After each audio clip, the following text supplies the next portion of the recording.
Hey guys, I was thinking of reading another spooky story today. And today I was thinking of reading Blood Red Christmas Bulbs.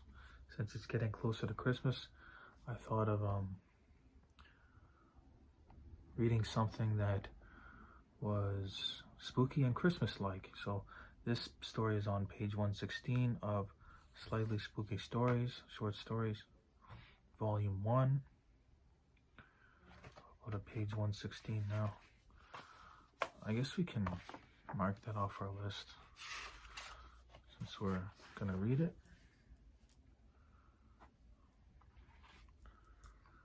Check out this love key, isn't it beautiful? It's made of gold. Let's see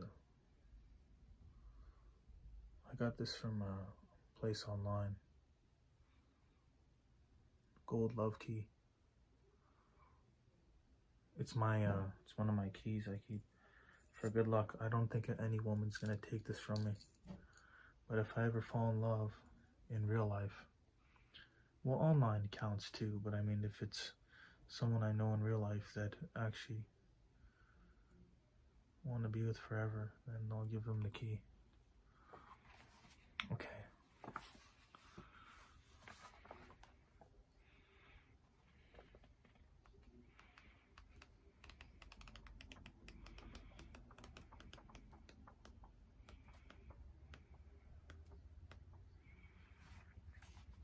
So this story is 2, 4, 6, 8, an 8-page story. Wait a second, I whisper. Mom stops and rushes around to crouch in front of my chair. I look at her tear-stained face. Just pull me back a bit, will you? I bend down and pick up a shard of Christmas bulb. Even that small effort leaves me breathless. The crimson glass sparkles in my hand. Does it mean life for me or death for all of us? For the first time I realize it's the color of blood. Fresh, healthy blood. The broken fragment is in the shape of a heart. Running over the surface is a filigree of gold. When the bulbs were whole, they were patterned with intricate snowflakes. Now the delicate strands remind me of blood vessels carrying oxygen-rich blood. Life-giving blood. It's my imagination, of course. When you're waiting for a transplant, it's hard to think of anything else. It's not nice waiting for someone to die, hoping it will happen. That was me. That was my family. We wanted a stranger to die so I could live.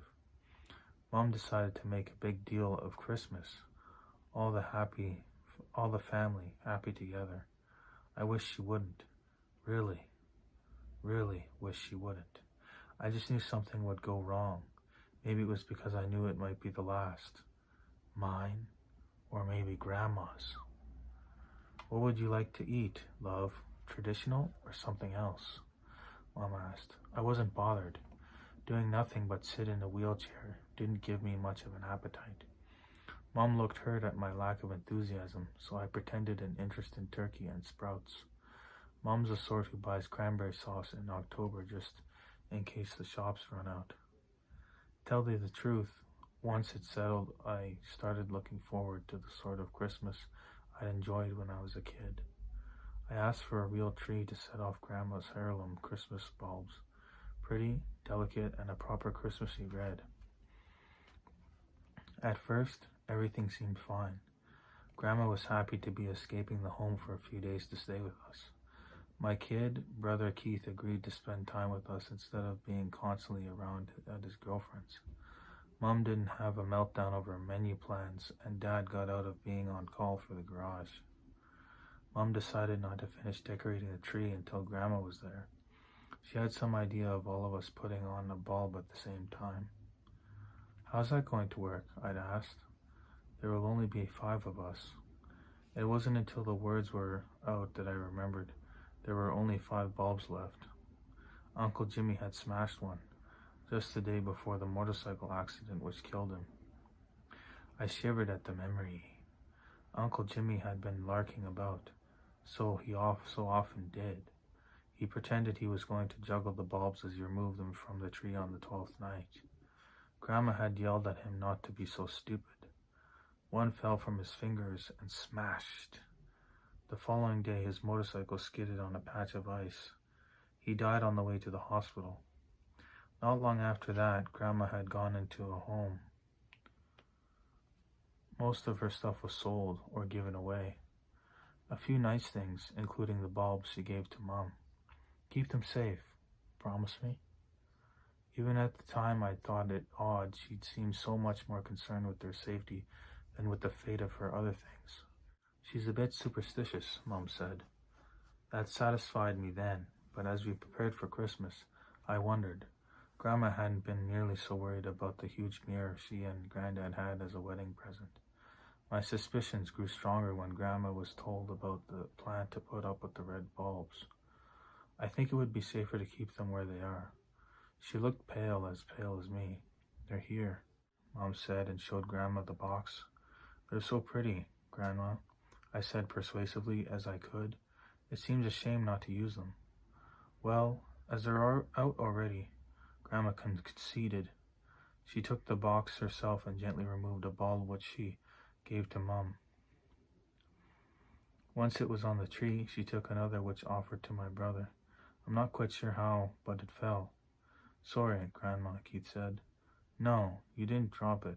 I did. Don't you dare say different. I knew then I'd be right. There was something strange about the bulbs. Look, it's okay, Dad said. He picked up the intact decoration and gave it back to Keith. Once Keith had put it in place, Dad held out his hand for a bulb. Grandma gave it to him and took one for herself. Then it was my turn. Dad wheeled me close to the tree. Grandma gave me a bulb, then kept her hands cupped under mine as I attached it to the tree. Once the 5 bulbs were securely in place, Grandma seemed to relax. Later that evening, Mom and Dad and Keith went out to watch fireworks. It was too cold for me to fancy it and watch, and Grandma said she would rather stay in. The minute we were alone, I asked her why she was so worried about the bulbs. They're very old and very fragile. I know, but they're just glass. When Keith smashed your crystal vase that time, you weren't angry with him, just worried he might cut himself on the splintered pieces. Yes, well, a memory came to me. Grandma angry at our neighbor because he'd answered the phone in the middle of a DIY project, leaving a drill connected up and in reach of me and Keith. The only times you get angry are when it's people, not things that might be harmed. Grandma said nothing. There's something about those bulbs, isn't there? She nodded, or perhaps simply dropped her head in defeat. Because of Uncle Jimmy? She drew in a long, slow breath. No. What happened to him was because of the bulbs. There used to be 12 when your great-grandparents had them. What happened to them? Second year they had them gone, one got smashed as they were put away. The following day the baby died. How sad. She'd been very ill. It wasn't really a surprise, but yes, sad. Which left 11 bulbs. Yes, for a few years. Then the family moved home. 2 bulbs got smashed, and right after your great-granddad and his oldest son were killed when a mine shaft collapsed, leaving 9. My baby brother died in early January one year. Measles. You can't die from measles. You can if you're not vaccinated. That didn't come in until just after then. The bulbs, I whispered. When they came to put them away, they found one was broken. 8. My mom died at Christmas. They had a cat, and it seemed they had played with the decorations and smashed one. It also damaged the lights, and Mom was electrocuted. Oh why, had I asked for the bulbs to be put up. Your dad died very soon after, didn't he? I asked. Yes, of a broken heart, I'm sure, but not a broken bulb. Oh yes, that too. He broke it himself. After that, I decided not to tell anyone about the curse, suppose you'd call it. I tried to ignore my growing fear. But Grandma, it can't really be true. Lots more than 7 people have died in our family and all at that time. Granddad, your brothers, uncles, and aunts. Yes, of course, you can't believe it. I said, though it was myself I was trying to convince. If you did, you'd have had them locked away in a vault somewhere. It's not that simple. People have died, yes. The years a person died in their beds of old age were years the bulbs were put on the tree and then packed away again safely. Every time they weren't brought out, someone from the family was lost too early. The following year. You didn't want them put out this year. Was that for me? You thought one might break and I'd die before the 12th night. Yes, love. I barely caught her answer. But then someone would die next year. I'm old, love. That's what you'd say when you dropped one when it was Heath. But it's okay. It didn't break. We'll be okay. I'll get my operation. Maybe. I hope so, love. The others came in from the fireworks. They'd drunk mulled wine and were in festive mood, so we sang carols. Well, the 4 others did. I didn't have the breath for it. Christmas was really good. We even managed to get Mom out of the kitchen long enough to open her presents and eat her lunch. It was a peaceful few days. No snowball fights, long walks along the beach, or anything else I'd have had to miss. For New Year's Eve, Heath went to his girlfriend's. Mom and Dad went to work to do, and Grandma said she'd sit up to see the New Year in. I offered to stay with her. No, love.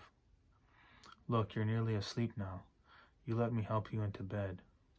My thoughts were optimistic as I drifted to sleep. A new year ahead, and hopefully it would bring me a new heart, a new life. I didn't hear anything until Mom came into my room the next morning. Happy New Year, I started to say. Then I saw her expression. It's your grandma. She's dead. Mom sat on the bed and held my hand. But she can't be. The bulbs didn't break. Grandma was old enough, though. Maybe it had been just her time and nothing to do with the curse. What do you mean? Just something Grandma said on Christmas Eve. She's been funny about them ever since Jimmy. Maybe that's why. What, Mom? How did she die? I suppose you'll have to know. She took sleeping tablets, all of them. She took the red bulbs from the tree, smashed every one, and swallowed the tablets. It doesn't make any sense. It did to me, but it didn't seem the time to explain. Then there wasn't time. Keith came home. Doctor, police, undertakers crowded into the house. Mom dressed me and helped me downstairs. Dad offered to do it, but I don't think my mom wanted to be left with time to think.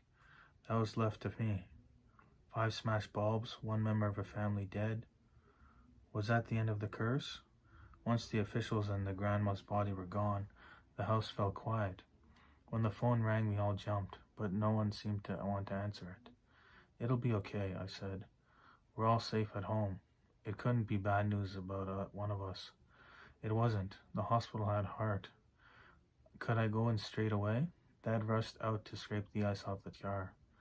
Keith ran up for the bag I had packed already. Mom helped me into a chair and pushed me toward the door. What do the smashed bulbs mean? I looked around me, hoping for some kind of sign of reassurance. Wait a second, I whisper. Mom stops and I bend down for the heart-shaped shard of red glass. I keep hold of it as I'm helped into the car, and we all 4 of us drive to the hospital. 5 smashed bulbs, just 1 death. Icy roads, the need to arrive as soon as possible. The end of the curse. Or are we just setting off on our final journey?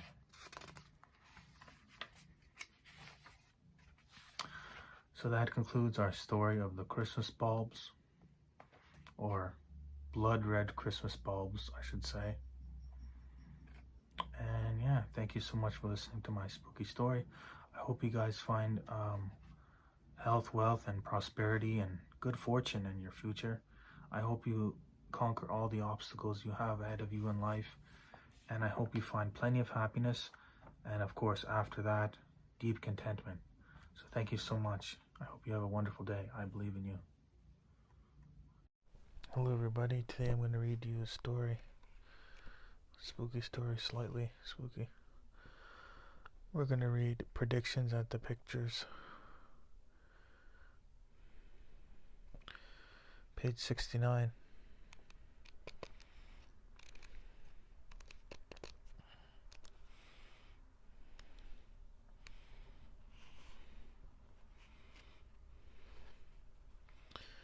The story is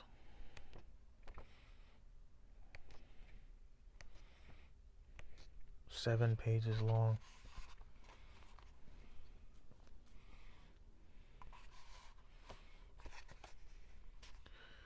I'm just tucked into bed right now, and feels pretty good to film in bed.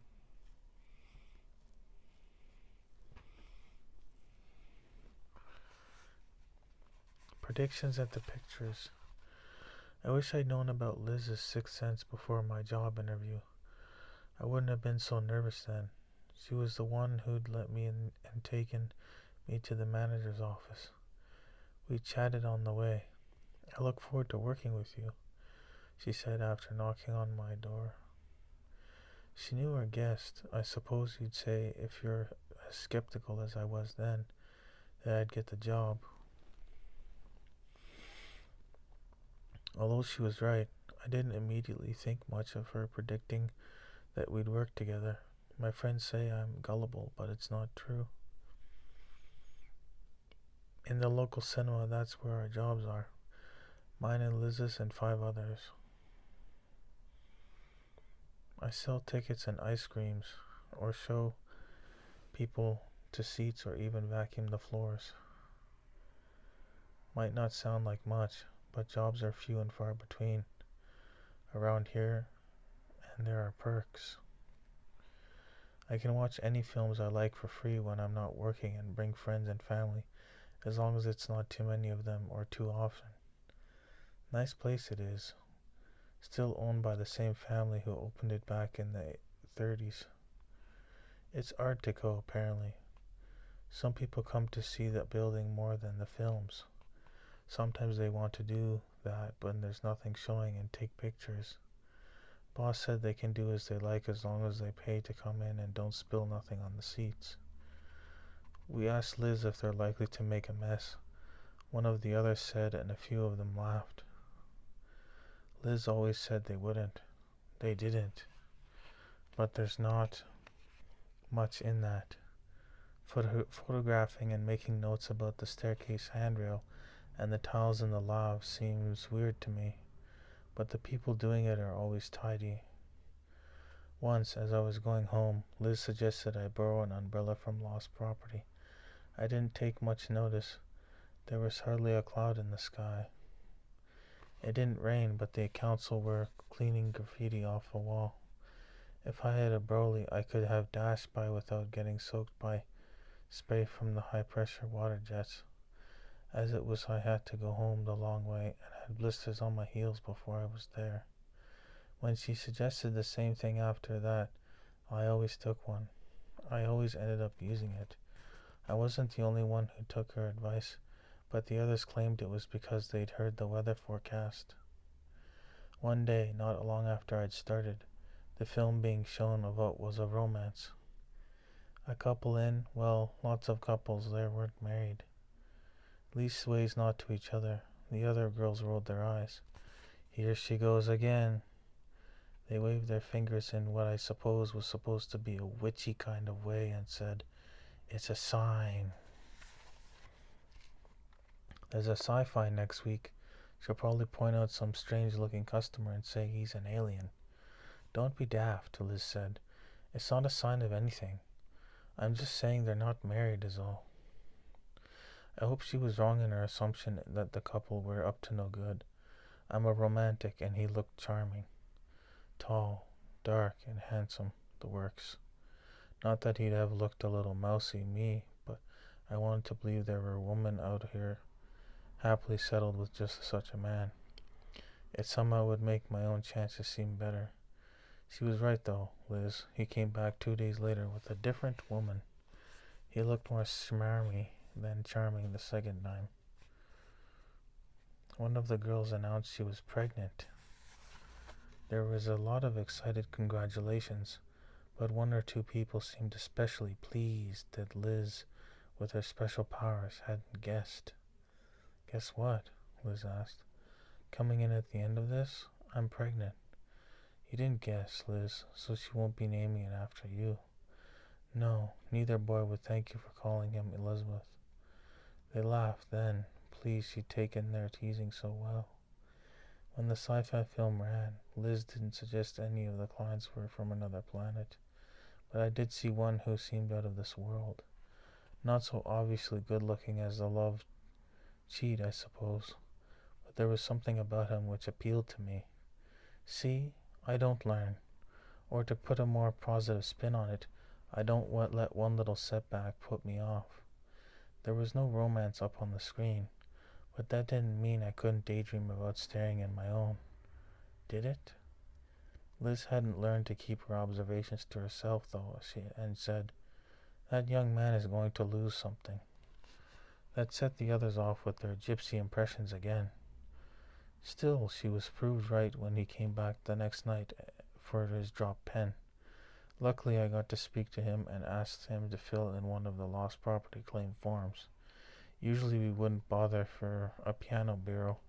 There in the case there's a dispute over something valuable, but I got him to do it so I'd know his name. It's Gary Venables.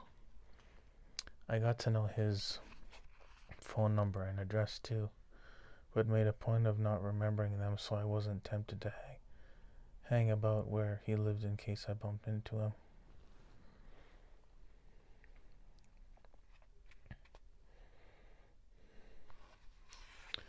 But then I thought, what happens if I do go there for some reason and do bump into him accidentally? It would look as though I'd done it on purpose and was stalking him, so I had to look it up and then not go there. My friends say that sometimes I overthink things. Guess they're right. He lives somewhere I don't usually go, so it was okay. Gary came back again with a kid. His nephew told me, so was that okay too? I guess he'd watched the film himself first to make sure it was all right to take the lad. A man like that would make him a good father, I thought. Talking of children, the mother-to-be, who said she wouldn't name her baby after Liz came in 2 days later to say she'd had a scan and really was expecting twins. Twin boys, it was believed. The next film we showed it was a thriller. There's only the one screen, so we run off for a week or so and then have a change. Or sometimes it's a kids one early and then one another afterwards. All depends. My friends say I get sidetracked. I guess they're right about that too. Anyway, there was a thriller on. First showing on a Saturday night, and so it was busy. Hardly had a chance to speak, but once Liz said, "Those two are up to no good," I had a quick look to see who she meant, but everything seemed okay to me. Should I call the boss down?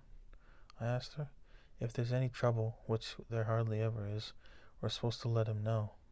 No, just a feeling I had. Seemed to me she had pointed to the group of 3 men I had sold tickets to. They'd seemed okay.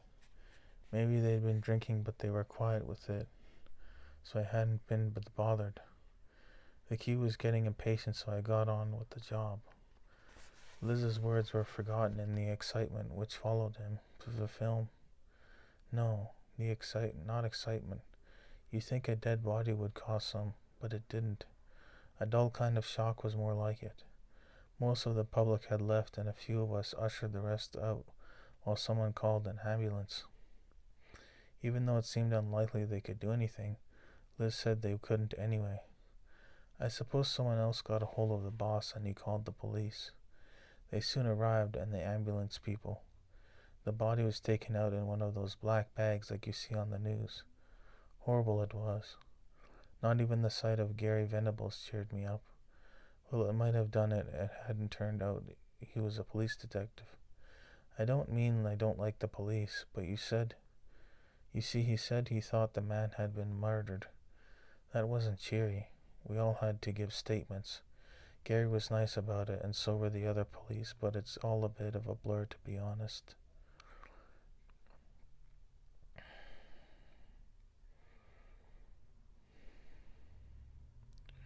Don't know how word got around, but once we were able to open up again, we were busier than ever. The boss changed the cover on one of the seats for a brand new one in a different color. It's the one, not the one where the murdered man had been sitting, just one which got chewing gum on once, and the stuff it was removed had spoiled the finish. But we sold more seats in that area than elsewhere. Not the actual seat, but those seats to and behind it. People are odd, aren't they? The girls had all kinds of theories about who the man was, and why he'd been killed and who'd done it. A few people reckoned it was a spy of a kind of a deal. They'd realized, right?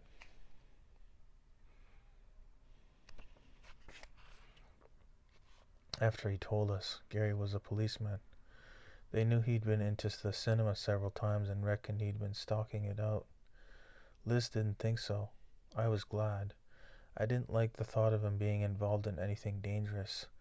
I did like the idea of him investigating the case, though. At least if it involved him spending more time at the scene of the crime. Do you think spending time here will help him get his man? Asked Liz. No, but I think it would help him get his woman. You think the killer was a woman? Who?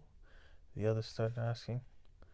Liz winked at me before pointing out they didn't believe in her feelings about things.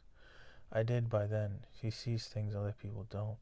But somehow I didn't think she'd been talking about the murder. Come on, Liz, who do you think did it? My colleagues coaxed. As they gently teased her, she said, maybe it was aliens? I remember her remarks about the three men.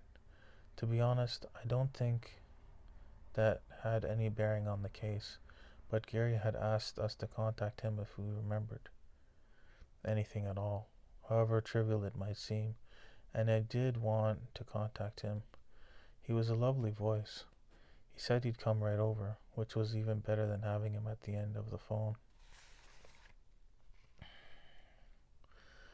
Now, I don't have Liz's sixth sense, but I got the distinct impression he was making a lot more of this potential lead than he truly thought it deserved. First off, he'd asked the boss if he could see the CCTV footage from that night. Once again, and then he insisted I watch it with him. I feel a bit of an idiot when I realize that I, of course, they'd already checked it. Still, it was nice to sit with him. There, that's them, I said when I recognized the three Liz had drawn my attention to. He watched carefully and noticed that the two of the men kept a hold of the other. One or the other of them was always between his face and me and they, or at least an arm was always obscuring his face from security cameras. I think maybe your friend was right, Gary said. We paid more attention to the cameras in the auditorium and when people left, but this does look suspicious.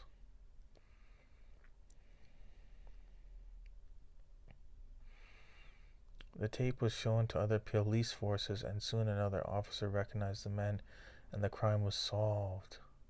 A falling out over drugs, money apparently.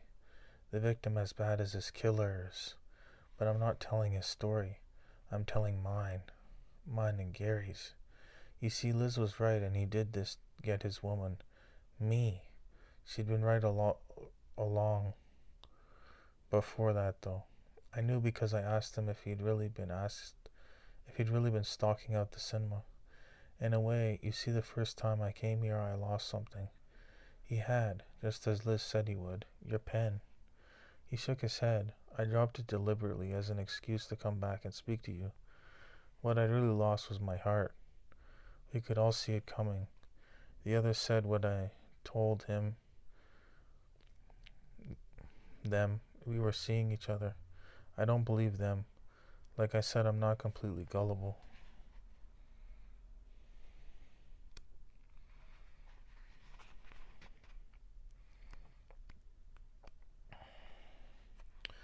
That concludes our story of predictions at the pictures.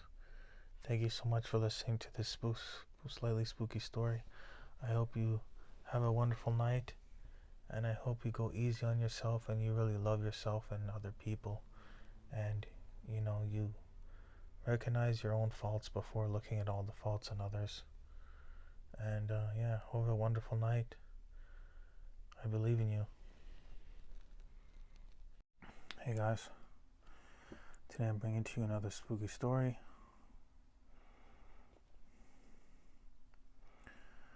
Today we have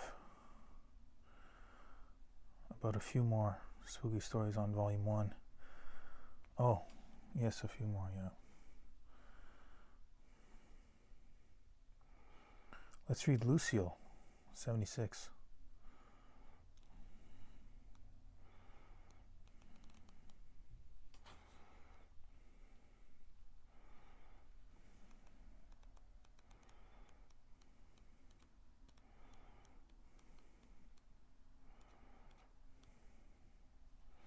So this book story is 2, 4, 6, 8, 10, 11 pages. A little longer than usual. Okay, let's begin. This is going to be a 20-minute story, approximately, maybe longer. Lucille. Ooh, it's got the name Gloria in it. Check it out. I didn't even know that. Gloria. It's a name of someone I know. Okay, so Gloria hated the idea of driving a car in which someone had died. She wished Nathan hadn't told her. She wished she didn't need a car at all. It had been a surprise when, after losing his own license, Nathan insisted she learn to drive. Nathan begrudged giving her the money for lessons. He'd reluctantly agreed after she pointed out she could only afford one a fortnight on her wages. That meant it would be months before she was ready for the test. You'll take an intensive course and pass quickly. I can't do that. My job. You'll have to pack that in anyway, once you're driving me around. Gloria nearly cried. She'd only begun working since she turned 38, and the twins started college. It was part-time, as Nathan demanded a proper breakfast before, and to come home to a spotless house, his dinner on the table and tomorrow's shirt perfectly ironed. Her 4 hours away from home with friendly conversation and praise for a job well done were pure joy. She'd guessed she wouldn't be staying long, but thought she'd have a few months. It was Nathan who drunk before driving, but she who must pay the price, although he did have to write checks for her driving course and test. The kind, patient instructor made her feel capable and confident. She passed first time. Nathan didn't congratulate her. He ordered her onto a bus with him to collect the car he'd bought. Gloria felt she should have been consulted, but didn't dare complain. Angry scenes at home were bad enough. She couldn't face one on public transport. Instead, she asked about the make. It was the same as the one in which she'd taken her test. Foolishly, Gloria smiled at that and was instantly punished. The previous lady owner died in the driver's seat, Nathan told her. Gloria decided naming the car might make it seem less intimidating. The moment she saw it, the name, Lucille, sprang to mind. Until then, she dreaded driving home with Nathan beside her, but she stopped worrying. She'd easily passed her test, and if Nathan expected to be driven around, then he must accept his wife was capable of driving. Gloria felt a warm glow as she realized the balance of power in their relationship had tipped. Not exactly into her favor, but not quite so far out of it. Immediately she was saddened. What a way to consider a marriage. Surely it should be a partnership, not a fight. Maybe spending time side by side in the small car would bring them emotionally closer. She hoped so. Gloria drove Nathan to appointments, waited in Lucille, and took him to the next morning. At home, he'd watch critically the preparations for their evening meal, glancing frequently at his watch. As she served, he sat, waiting for her to bring in both meals and return to the kitchen for his beer. After supper, she did the housework. using the vacuum only during the advertisements. Then she washed and ironed his clothes and polished his shoes when he was in bed. She cleaned the bathroom ready for the morning. Soon she was tired. How can you be? You don't work at all. I hope you aren't going to be ill. I have important meetings coming up. The next day, Nathan came out of the building and stood on the pavement, impatiently awaiting a collection. To reach him, Gloria would need to force her way onto the congested main road, negotiate a busy junction, then tackle the one-way system across town, until finally she was back almost where she'd started. If Nathan would just use the subway, they could simply leave by the car's park's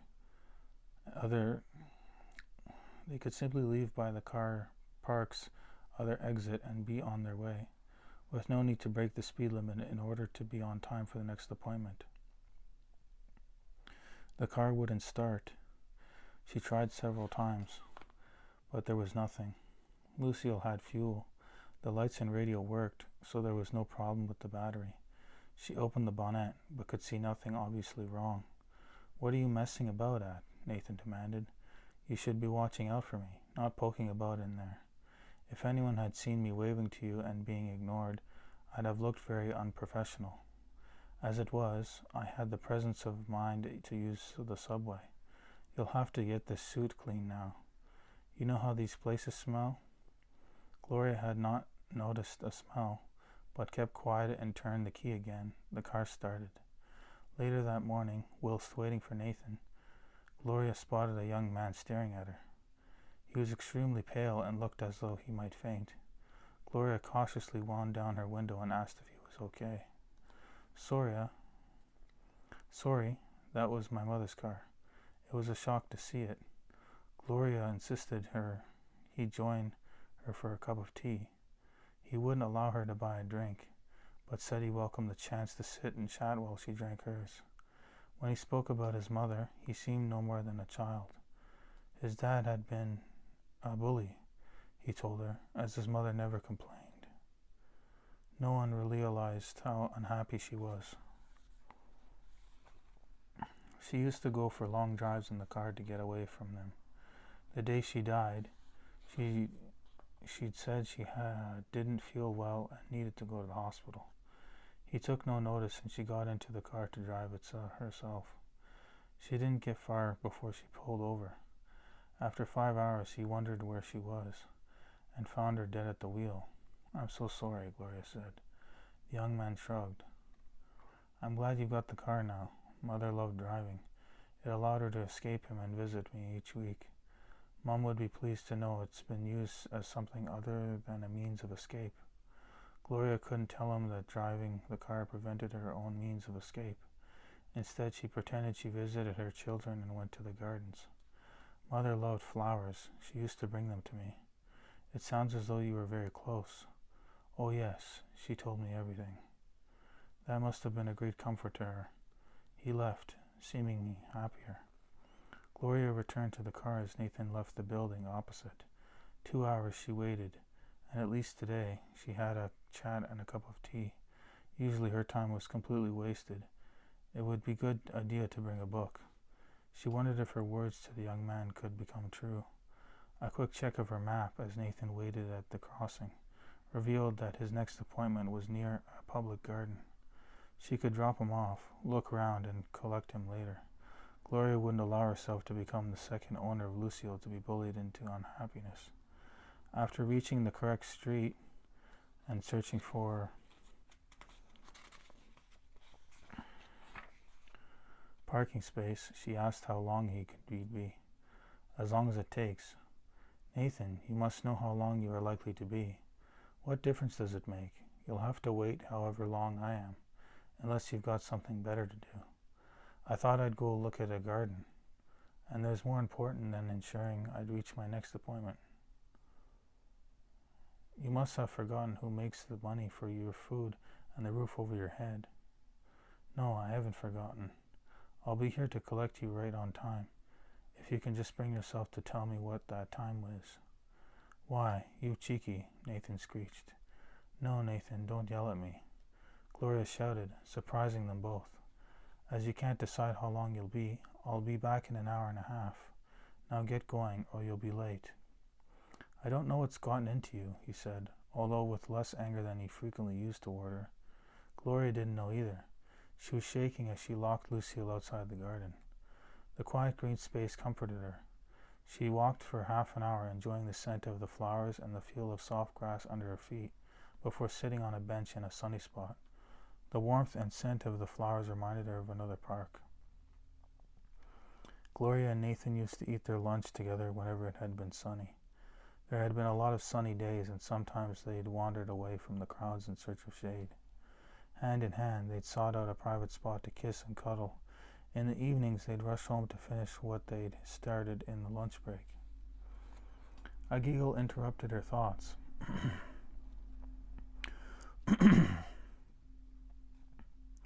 Gloria opened her eyes to see a young couple sprawled on the grass. The boy was slowly stroking suntan lotion over the girl's bare shoulders. Nathan used to do that to her. It was all so long ago. These days, if he'd ever found himself sat in the sun with her, rather than concocting excuses to stroke her skin, he'd been snapping at her to cover herself up. Nathan was waiting by the car when she returned. He got in without a word. It seemed his sullen mood and her own irritation were summoning the heavy clouds which darkened the sky. The rain was heavy by the time she dropped Nathan off for his last appointment. Make sure you're back here by 5:30. The place shuts then, and I don't want to stand in the rain waiting for you. The rain eased soon after, but the roads were slick, the ground saturated.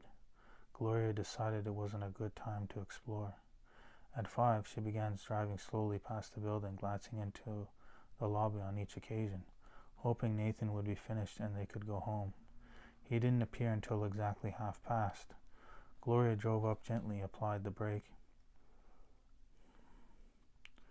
Lucille kept going, splashing through a puddle. Greasy water splashed at Nathan.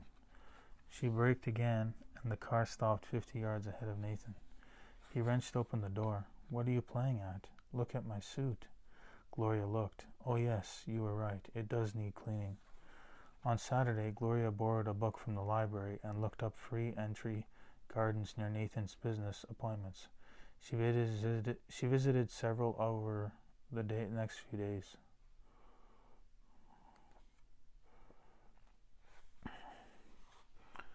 When there was nowhere convenient, she read a book. She finished reading the chapter before starting the car and taking Nathan to the next destination. Somehow having the car gave her courage. Gloria told him about the place she'd visited so they didn't sit in stony silence. He pretended to be asleep in bed to avoid acknowledging her, but he couldn't do that in the car.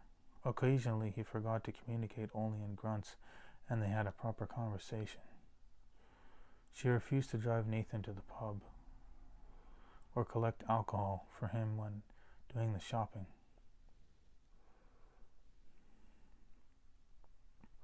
Having to walk to the off license and carry his beer home dramatically reduced his intake. Without the beer, he was a nicer person. Gloria decided to visit their children. I don't want to go, Nathan informed her. Then don't. I'm sure I can manage for a day without you. A day? What am I supposed to do for lunch? I don't know, Nathan, but I expect you'll think of something. Her day with the twins was a success. They weren't very surprised to learn their father had lost his license. They were amazed their mother had gained one. It was the first time she'd really talked to them since they were tiny. Gloria suspected they'd been surprised to learn their mother had a personality. They'd had another surprise to come, but she wasn't ready to share it yet. At home, Gloria found a mess in the kitchen and a hungry husband. She refused to cook supper until he washed up. Gloria considered the bedsit her children shared bleak. She wanted to buy colorful cushions to brighten it up. She would soon need new clothes too, and didn't relish trying to justify every item to her husband.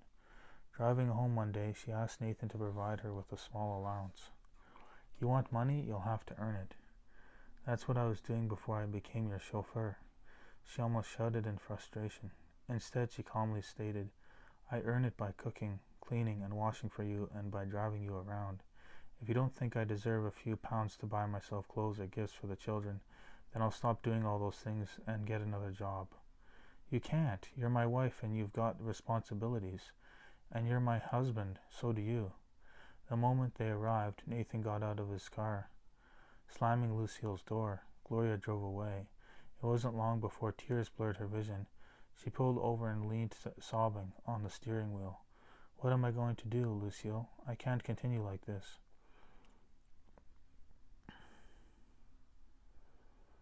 At 38, she wasn't too old to change, to be happy about Nathan. She wondered, could he change too? She remembered the early days of their marriage. They'd often bought takeaways for supper, because the new lead couple had better things to do with their evenings than cook. They'd been happy then. What had gone wrong? She must accept a part of the blame. When she'd become pregnant, Nathan had controlled the finances and everything else. Gloria never told him she wasn't happy. With 2 toddlers, she'd lacked the energy for anything other than to do as instructed. Their conversation dwindled to updates on the children and domestic details. They'd both got used to that. Maybe that's how it had been for Lucille's previous owner. Gloria's wiped her eyes. Hiding from her husband was no way to save her marriage. She decided to buy a takeaway for supper. She doubted Nathan would have cooked. Perhaps it would remind her of the happier times. At home, Nathan was hysterical. There was foam coming from the washing machine and smoke from the grill. He'd smashed the tankard. Shards of broken glass glinted on the floor. There was shoe polish on his sleeve. Come and eat your dinner while it's hot, Gloria said, taking cutlery plates into the dining room. We'll clean this lot up once we've eaten. We? Yes, Nathan, we're a married couple. Perhaps this time we acted like it. She spooned curry onto a plate and handed it to him. Thank you, love.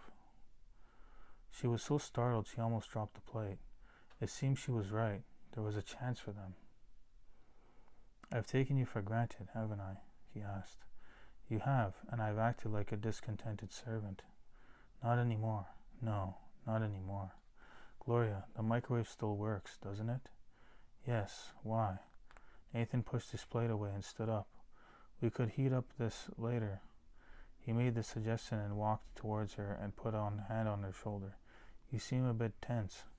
He gently kneaded her shoulders. After a few moments, he slid his hand inside the loose neck of the cotton sweater and massaged her bare skin. Gloria sighed and arched her back a little. Come on, Nathan whispered and took her hand to lead her upstairs. Later they ate and reheated the curry and grinned at each other. He said, We wasted so much time. I was thinking today about the first car we ever had. Do you remember how we'd kiss every time when we had to stop at a red light and how every chance we'd be driving down a quiet country lane? Yes, I remember. Maybe they wouldn't behave like that again, but it seemed they might regain some of their former happiness. Gloria also remembered the young man whose mother died in her car. She wanted to thank him for what he'd said. To tell his mother's car and his words helped her escape from a tragic marriage into a far better one. The car's logbook showed details of the previous owner. She went to the address and explained she was looking for a relation of Miss Brown. She was my aunt. You do know she's dead, the lady said. Yes, I've come because of her son. It was so sad about Lenny dying so young. Dying? What happened? There were rumors that his father bullied my aunt. Of course we didn't like to believe them. The way she died suggested there was some truth in them. You knew about that? I knew he was unkind to her, but I don't know what happened to Lenny. Surely his father wasn't responsible for his death. In a way, we now guess that it was his refusal to get medical help for her son when she went into labor early that caused things to go wrong at birth. Lenny survived that, but he was never strong. As he grew up, he was often ill. He rarely had the strength to leave the house. He died of pneumonia eventually. Auntie took flowers to his grave every week. I like to think that Aunt Lucille and Lenny are happy and together now. I'm sure they are, Gloria said. Sorry, but who are you? Lucille's niece asked. A friend of Lucille's. I'm glad to know her son's name. I'll name my new baby after him. Gloria went home to Nathan. They were starting again, and this time they do things right. So that was a story about marriage, reminiscing of the past and trying to make things right. I think a lot of marriages, there's a lot of struggle in marriages these days. Like I'm sure there's not a high percentage of couples that are happy in their marriage, unfortunately, and there's a lot of domestic violence. So that story was called Lucille, page 76 of Slightly Spooky Stories, volume 1. Mark that off our list. I think I marked it. Oh, I didn't mark it yet. Let's mark it now. Anyways, I gotta get something to drink. There's a couple stories left to read on volume 1. Disbelieving Des, I don't think I read that one yet. And then Working with Mr. Health. Okay, thank you so much for coming by and listening to my slightly spooky story. God, do I ever look good today? These are some glasses I had saved away. I didn't really like them when I had short hair, like a buzz cut. It didn't really suit me that well. But with this type of hairstyle, I think it actually contrasts my hair quite well, the glasses. It looks kind of interesting. Some people prefer these ones rather than my other ones. But anyways, thank you so much, guys. I hope you have a wonderful night.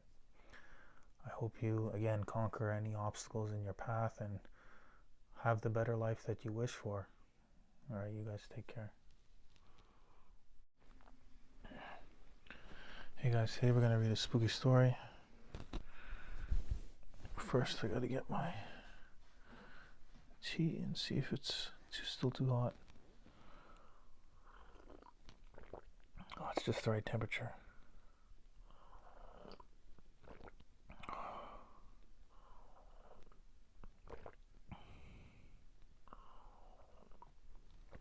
That's one thing you guys should invest in. Magnesium. Get a special magnesium glycinate for sleep. Buy glycinate, magnesium, glycine, sleepy tea, chamomile tea, and if you're really in a strap, maybe melatonin a little bit. And if you still can't sleep, take a Seroquel. Get that from the doctor.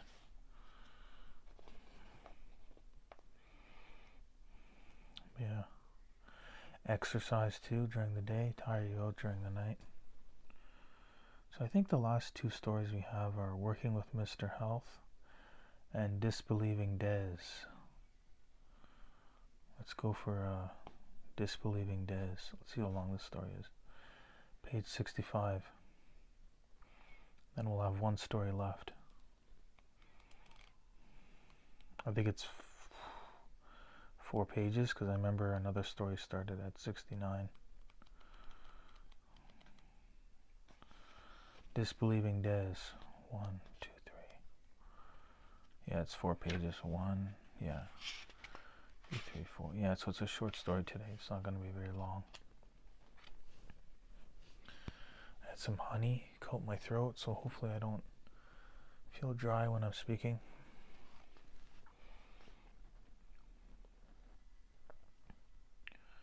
Disbelieving Des. I'm running along behind my mates, screaming just like them, when I remember I don't believe in ghosts. The screaming part I pack in straight away. I'm feeling pretty ashamed of myself for starting it, really. I'm 15, not 6, and although I'm female, I've never been one for acting all stupid and girly. Well, maybe around Craig in the lower 6th, but that's different.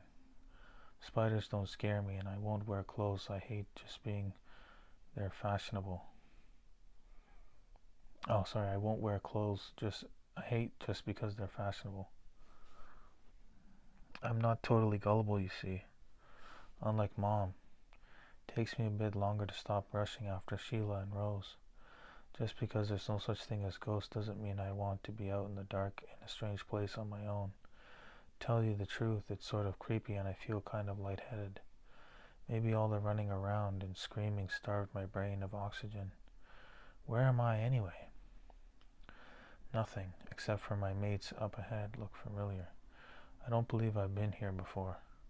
That phrase again. Mom said I'd get me into trouble. My reply had been, I don't believe you. Destiny, love, you have to have faith. Then she told me all over again about the old woman she'd helped once, who gave her a locket to give her daughter, which would give that daughter a second chance, but only if she truly believed. Blah, blah, blah. That's happened back when Mom was 38 and thought she'd never have a baby. I was born just before she turned 40. She thinks it's a miracle. I think it was just an excuse for giving me a rubbish name. Something tells me I could be right this time. Not with all that fate stuff, I don't mean, but with getting me into trouble because of not believing. There's loads of stuff I don't believe in. Ghosts, God, that Craig in the lower six will ever ask me out, fairies, UFOs, crusts make your hair curl. My mates all call me Disbelieving Des because of it. That might be why I'm here. I can half remember a connection. Think back, Destiny. What's the last thing I do remember? Oh yeah, getting told off for not doing my maths homework. Come on, it was algebra. What is the actual point? Destiny Parrington, your homework please. Old Adam up, Adams asked, after flipping through a pile of paperwork on his desk. I haven't done it, sir. And why is that, Miss Parrington? I don't believe in it, sir. He'd come over, put his hands on my desk, and leaned forward a bit. Reckon everyone else in the class was leaning forward as well. They'd gone dead quiet, waiting to see what would happen. Adam up smiled. I believe that you're in detention, young lady. Everyone laughed, even my so-called besties, Rose and Sheila. That's it. It's all coming back in a rush now. We were going over to Seagull's Cry, then to look for ghosts, me to laugh at them for being so daft. Because of my detention, we'd met up and ruined a house later than planned. They wouldn't go upstairs because of it being haunted, and I'd be gone my own. Then, something. Then we were all running out screaming. I fell, of course. Must have banged my head, which is why I felt so odd. I was lying on the ground looking at the doorway. There was lots of yelling, and then the others came running in. I could only see their feet, so I tried to move my head, but it just flopped over to the other side, giving me a close-up view of my manky skirting board. Her neck? What's wrong with her neck? Rose asked. Don't know, but I'm calling an ambulance. That was Sheila. Shall we move all over the...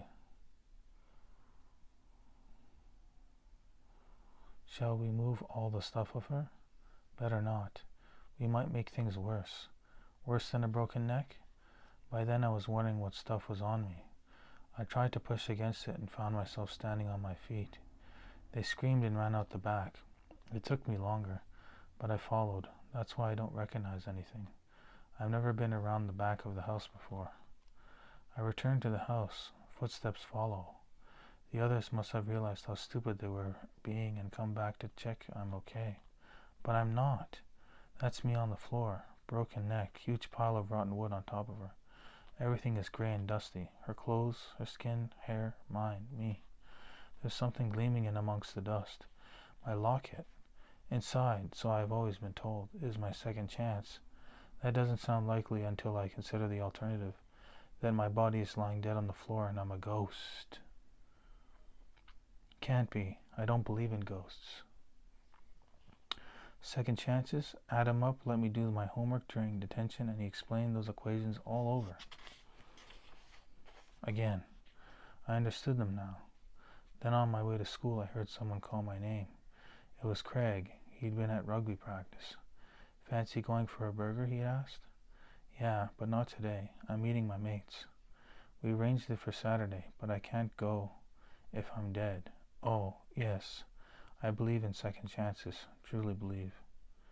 There's lots of yelling, and then my friends come running in. I can only see their feet, so I try to move my head. Nothing happens. Her neck? What's wrong with her neck? Rose asks. Don't know, but I'm calling an ambulance. That's Sheila. It's her locket. I think it's strangling her. I feel fingers at my neck, then air rushing into my lungs. Not so much there's weight out of rotten floorboards pressing down on my chest, but I'm breathing. Oh no, I've broken it open, Rose says. You know how she gets if anyone even mentions looking inside. Sheila replies, she'll forgive you under the circumstances. Look, she's getting some color back. I think she'll be okay. You know what? I believe she's right. So that story was Disbelieving Des. About a 4-page story. It was a short one. Okay, thank you so much for listening to my slightly spooky story. I hope you have a wonderful evening. And always look on the bright side, eh?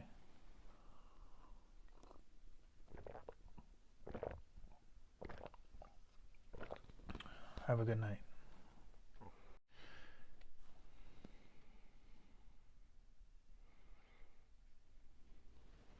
Hey guys, today I'm going to read you another spooky story. I believe, let's see. This is the final story of Slightly Spooky Stories Volume 1. There's about 5 volumes. So again, this is the final story of Volume 1 of Slightly Spooky Stories.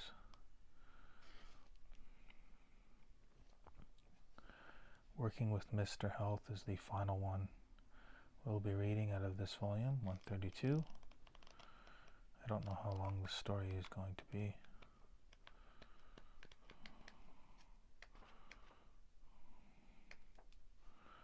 One, two, 3, 4, 5, 6, 7, 8. About 8 pages right before listening to Cassandra. You can see this is Working with Mr. Health. And then the story we read after that, I think at some point was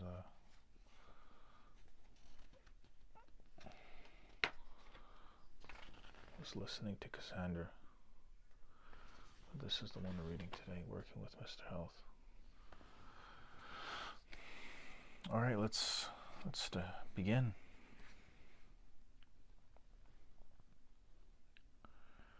It was no good, Janie thought as she followed her boss into a work of Horror Effects Incorporated. Mr. Health would have to die. He'd annoyed her just once too often. She'd overlooked the way he always accidentally let the door go in on her face, but whenever she followed him anywhere, telling herself that perhaps he really didn't see her behind him. This time, he couldn't get away with that, as he'd just spoken to her, as he stood aside to let her through before him. Thanks, she muttered through gritted teeth. Maybe she'd let him have a quick death, but he still had to die. I am sorry, Janie. The mistake is entirely mine, he finally admitted in the lift. That much was obvious, so saying wasn't particularly gracious of him, especially as she was the one to hear his apology. She see that she remembered how, when one of the men made a small mistake, Mr. Heath tactfully returned their work for a correction. If the error were Jeannie's, he'd let everyone know so they could learn from it. Until now, she thought maybe it was intended as a compliment. Perhaps his intention was to show that attention to detail was vital when even someone as thorough and competent as Janie could occasionally get something wrong. As they stepped out of the lift, Mr. Heath said, "Sit yourself down and get warm." He moved the heap of dirty rags off a chair, then dragged a heater across and turned it on full. So yeah, the story is called Working with Mr. Heath. I thought it was Health. Okay, maybe death was a bit harsh. Perhaps just a severe maiming would be enough to punish him. By the time he'd brought her a mug of tea and chocolate biscuit, she was thinking more in terms of painful illness. He never usually offered any help when she had to move anything heavy, and often gave her the dirtiest jobs, but that could have been his way of showing he valued her just the same as the men. Mr. Heath stood close behind her as he sipped her drink. He often stood looming over her shoulder while she concentrated on the complicated task. Perhaps he supposed he was offering a moral support rather than being intimidating. Janie was still having trouble seeing any positive side to his latest action, though. She'd been a little wary when he first suggested she might like to act as a host for a visitor they were expecting to tour the company's premises. Then Mr. Heath told her the visitor's name. "Oh, yes, I'd love to. I'm a huge fan. I've seen every one of his films. He really is a talented actor. Quite." Something as an expression told her Mr. Heath didn't want to hear every detail of her crush. "It is the famous actor who is coming and not someone else called Angus Beaumont?" she asked. "It's the actor. He thinks coming here will help him prepare for his next role, apparently. You would have to come early, show him around, and explain everything we do here." "No problem. Then in the evening, I plan to take him out for a meal. Perhaps, you'd care to join us? I'm sorry if this sounds sexist, but I thought of having a woman join us might lighten the mood a little. I hope to entertain him as well as talk business." "That's all right, Mr. Heath. I understand." To be fair, despite being extremely annoying in almost every other way, he wasn't sexist in his treatment of her.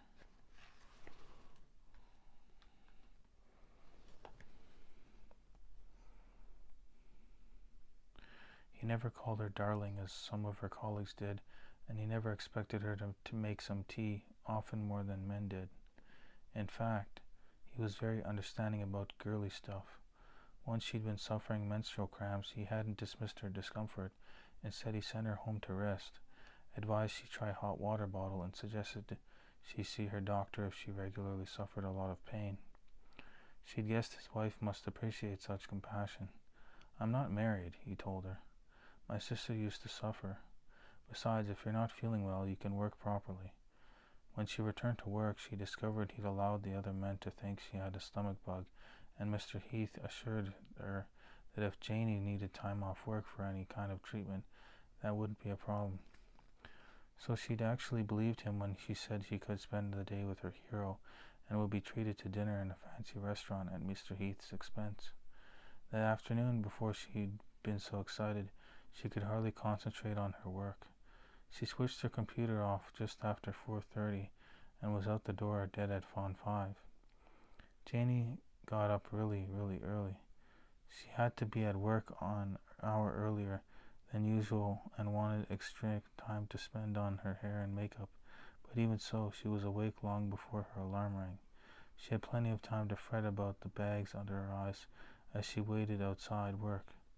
She also had plenty of time to fully experience the biting wind and stinging rain. After an hour, a large car pulled up beside her.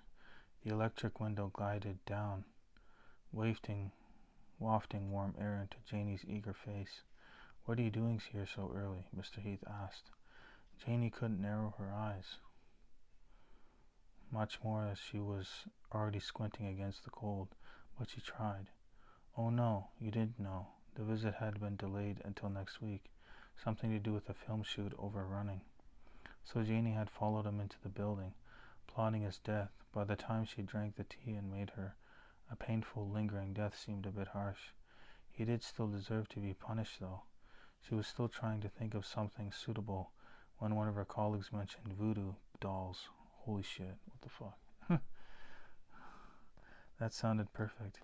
As soon as she could, Janie acquired red wax and formed it into a small model of her boss's head, sticking pins in it, and was traditionally the next step. She knew she couldn't quite bring herself to do that. Instead, she made a few light scratches. At work the next day, Mr. Heath's face did seem slightly red, and on a couple of occasions Janie noticed him scratching his cheeks. She couldn't be sure that any change wasn't all in her imagination, though. She might have left things there, but later in the day he stood looming over her again. After he moved away, she noticed one of his hairs had fallen onto her desk. Later, she wrapped it up tightly around the top of the model of the head she'd made. The next day, Mr. Heath's face was much redder, and he constantly scratched his face and scalp.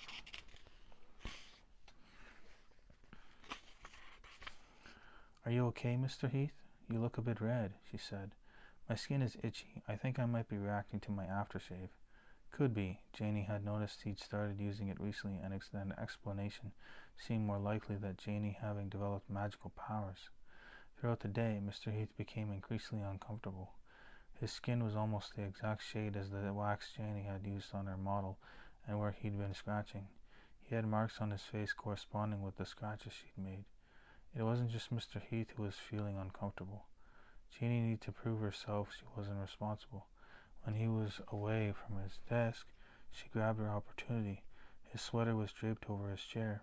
With a tempting loose thread, Janie snipped it off. She used more wax to give her model a body, which she then tied with a thread. The following day, Mr. Heath's whole body itched, and the scratches on his face had become angry red welts.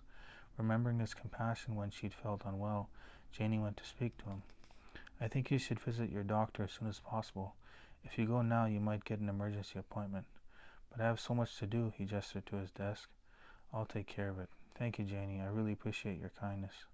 She did complete his work as she promised, but not until she'd got hold of more wax, in a cream color this time, and made another model of Mr. Heath. She worked it very gently and kept it with her. During the next 2 days, she regularly stroked the face with what she hoped were soothing gestures.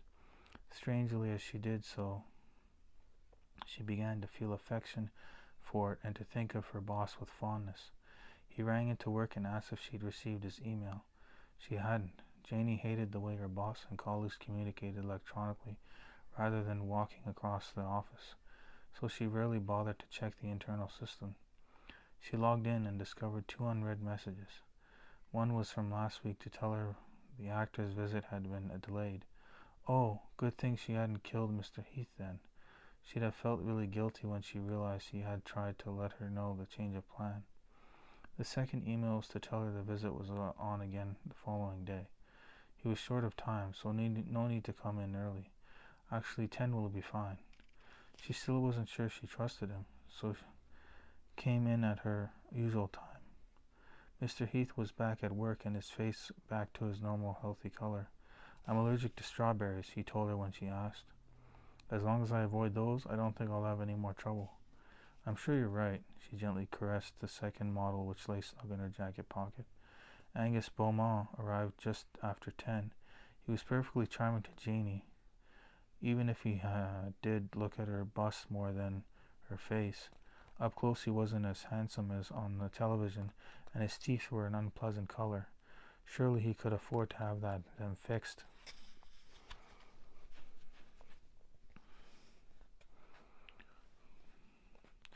As Janie showed him around the premises, he appeared very interested. That is what he did when he wasn't on the phone. He made and received calls almost constantly. In one, he was clearly arranging to meet Chantal Darling later that evening. Oh well, she hadn't really expected him to fall for her. In another call, he thanked Becky's sweetheart for a wonderful night, then rang Fran, my love, to make plans for the weekend. He disappeared for 2 hours at lunchtime, then returned without a word of apology or explanation. The tour completed, Jeanie took their guest back to Mr. Heath. "I can't stay to dinner, so sorry," the actor informed him. "We understand," Mr. Heath said. Mr.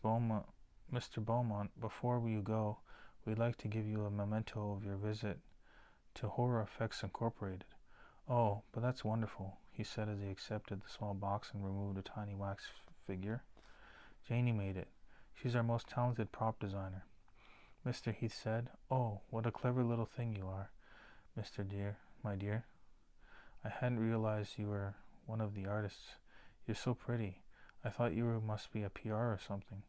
Unreliable, unfaithful, and sexist." What had she ever seen in him? This brilliant work, the actor continued. I don't think anyone has ever made a wax effigy of me before. Of him? Conceited pig. Although now she looked at him without the makeup and soft focal lens. He did look quite a lot like Mr. Heath. They both had the same silky brown hair and broad shoulders.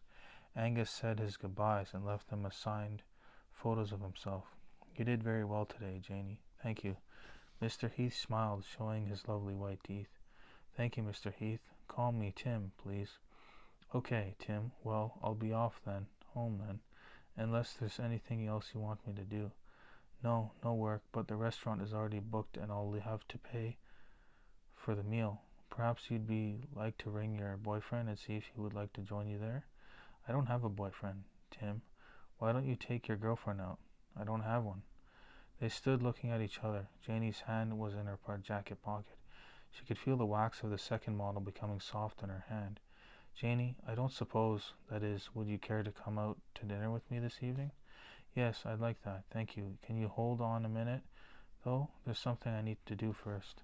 She returned to her desk, opened a drawer, and quickly filled it with scrunched up tissues. She placed the second model of Tim gently on top. She didn't want harm to come to him.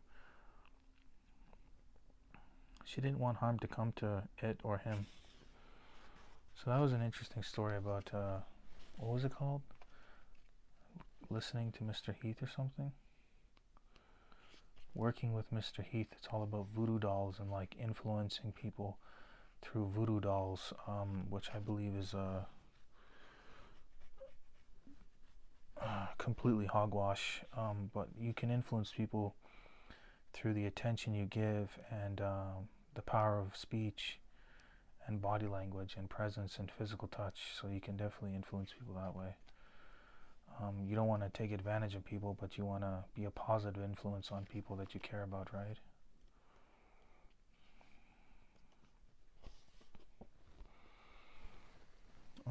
Okay, where's my, oh, here it is, God. So that's the last story of, Slightly Spooky Stories. So this was Volume 1, Slightly Spooky Stories, Patsy Collins.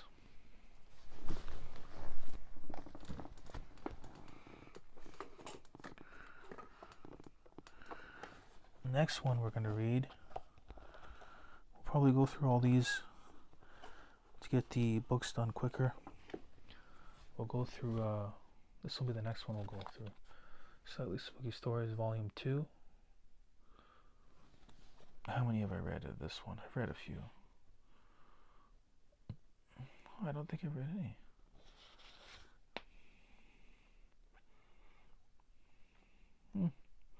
Doesn't say any are knocked off. I don't recognize any of the stories.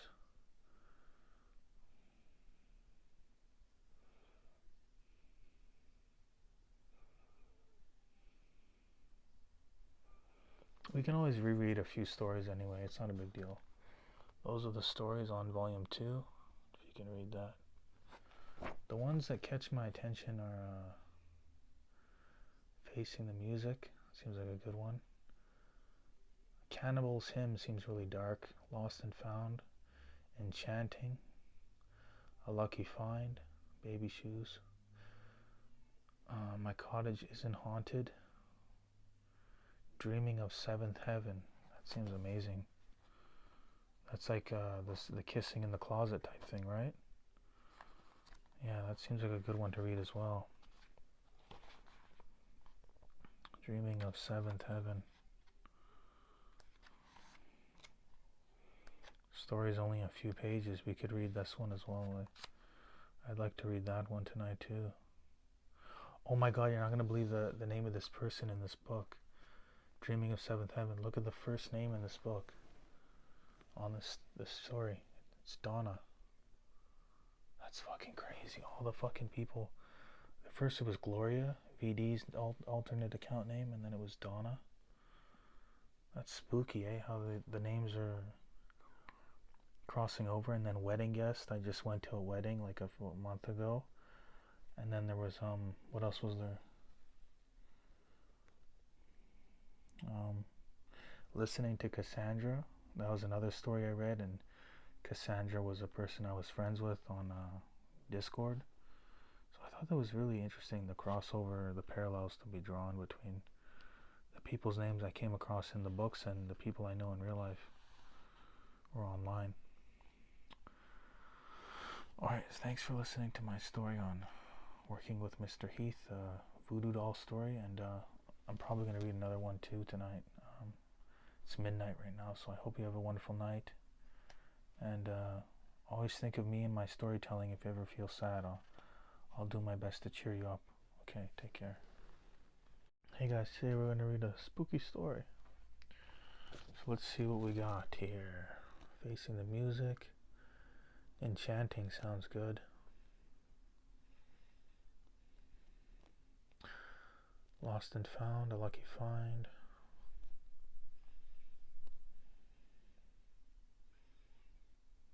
Oh, Dreaming of Seventh Heaven. That sounded like fun.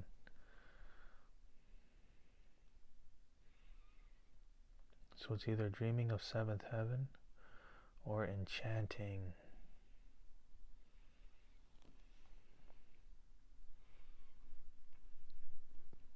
Let's pick Dreaming of Seventh Heaven, page 108.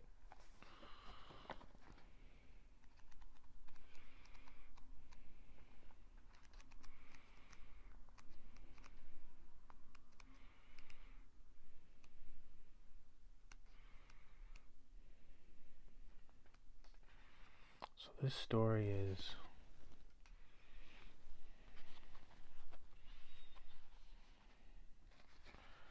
two, 4. Oh, it's only 3 pages. We'll read it really quick.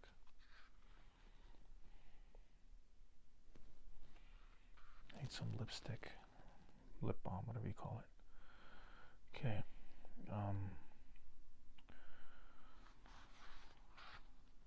Dreaming of Seventh Heaven. Donna often had weird dreams. Whilst asleep, they always seemed to make sense, however odd they were. Once she woke, she'd wonder if there was some deep meaning to them. If only she could interpret them properly. The stranger they were, the more she thought they must mean something. She didn't have to think too hard about the dream with the gypsy. The woman wasn't dressed in shawls and hoop earrings, nor was she called Rosalie, a magical mage. Donna and Gypsy weren't in a tent or Romany caravan. They were in a boat. The woman didn't have a crystal ball. The small room they were in didn't rock and she couldn't see out. But the sleeping Donna had known she was with a gypsy in a boat traveling north. The gypsy said the true love would come Donna's way. There wasn't any mention of tall, dark, and handsome, but he'd have a heart beating strong, and to him she'd belong.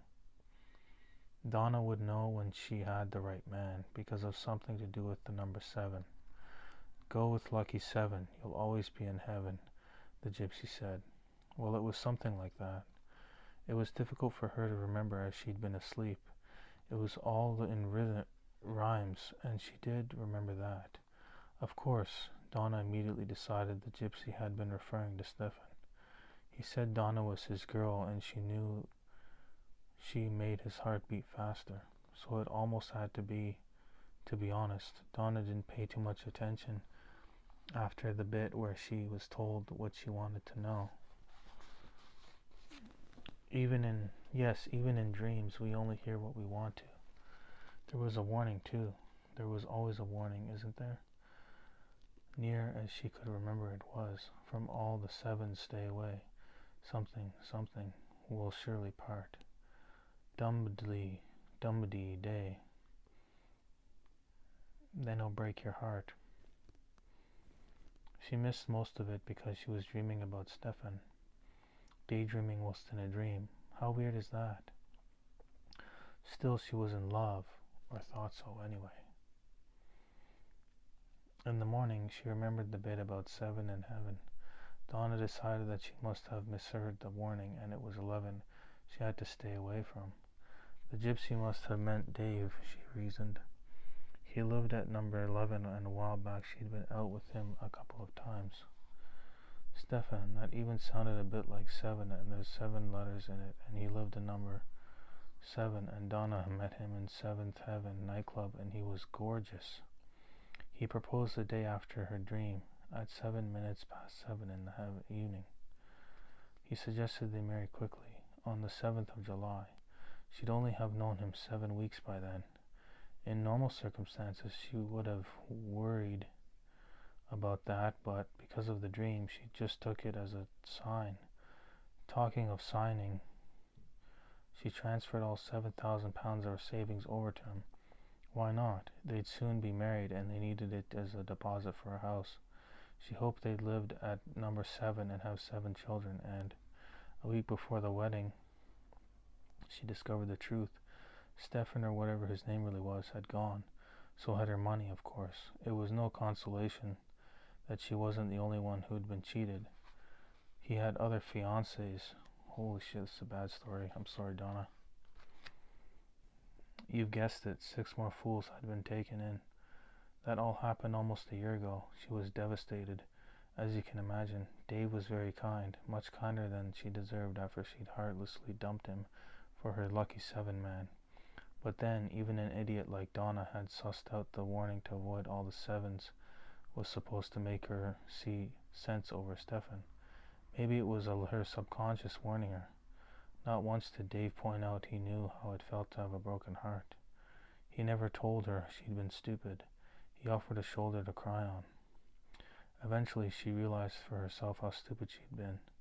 Not over Stefan. That guy was a practiced con artist, and she didn't stand a chance.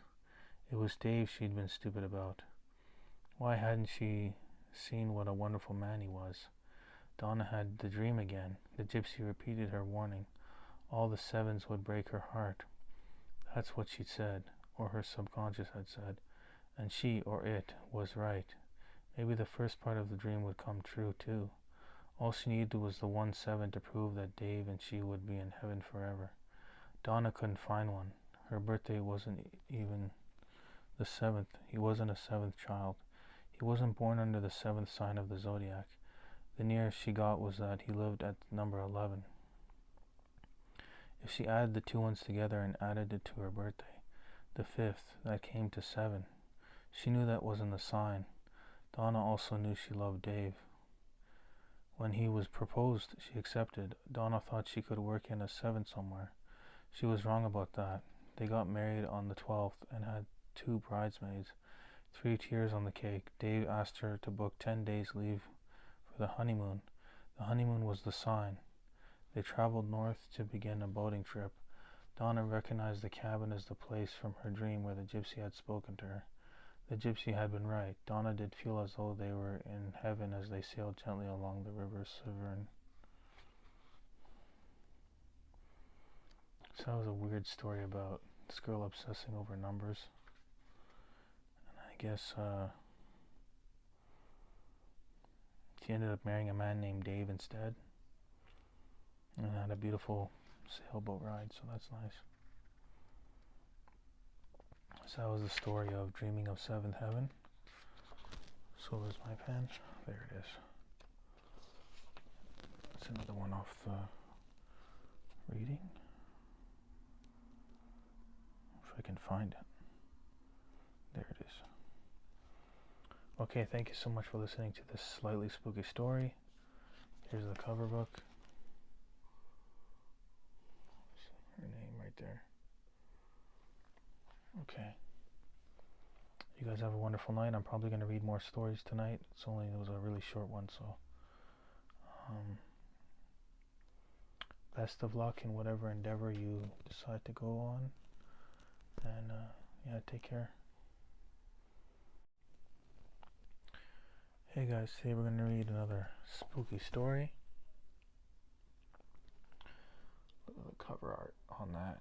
Looks pretty good. So we'll choose. The one I wanted to read next was Enchanting. It just sounds like magic. This is on page 10. It's one of the first stories.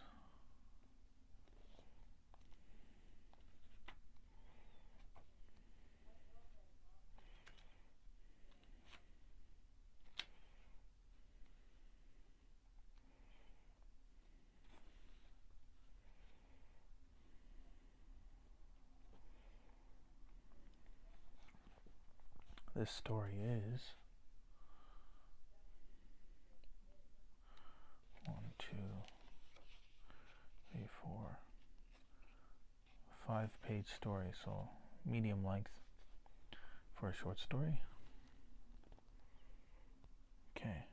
Enchanting. Absolutely enchanting. You simply must have it. Mademoiselle gushed as Daphne emerged from the changing room. Daphne remembered the price tag, was not surprised at her enthusiasm. She stood before the mirror and smiled. Mademoiselle's right. You do look good, Mary whispered. The dress was wonderful, suiting her perfectly. Her skin looked clearer, brighter, as if her body lotion was for once living up to its advertising. Her long hair looked sleek instead of just straight. The color rich and deep, not just brown. It's an investment, Mary advised. Daphne looked Mademoiselle straight in the eye and explained that although the dress was superb, it was more than she could afford. She smiled persuasively and bought the dress at a generous discount. It really did seem to cast a spell. Daphne was looking forward to the school reunion. What a change from that one held 5 years ago. She hadn't gone. The memories of the teasing she'd received there as a pupil were enough to put her off. That, combined with her lack of both employment and a love life, meant she hadn't been able to face it. After the event, she'd been sent some photographs of people doing daft things. The classroom heartthrob, losing his hair and gaining a paunch, was caught with a beer in one hand and the ample bottom of an ex-classmate in the other. Don't tell his wife, the caption read. Another showed Mary the only girl who had been taunted more than Daphne. Mary had gained weight steadily all through school and was beyond. Don't tell Weight Watchers, captioned a picture showing Mary shoveling in chocolate Goodall. Daphne remembered Mary as the butt of every joke. Mary had desperately wanted her friendship. Daphne, to her shame, had never spoken against the cruel treatment of Mary. Daphne located her old address book. She'd never bothered phoning Mary, but had taken her number. She wasn't surprised to find that Mary still lived at home. I missed the reunion. How was it? Daphne asked. About like you would expect. You mean everyone claimed to have perfect lives themselves, bitched about everyone else, and you in particular? Well, thought so. Look, I know I was maybe a bit spiteful at school. I've changed. What about you? Haven't you ever wanted to stop being the victim? Mary agreed to meet Daphne, who explained her ideas. Everyone enjoys laughing at other people's silly actions. For the right person, that reunion could have been fun, filled with opportunities. Not just there, works, parties, wedding receptions, birthdays, graduations, all had potential. Suitable occasions happened every day. All that was required was an ability to manipulate. A little tact and charm would enable her to turn other people's drier behavior to her own advantage. Everyone, given the right provocation, could be tempted to behave out of character. There were plenty of fools out there willing to get themselves into embarrassing situations and pay for the privilege. Do you want to help me? I could do it alone, but it would be easier and more fun if we did it together.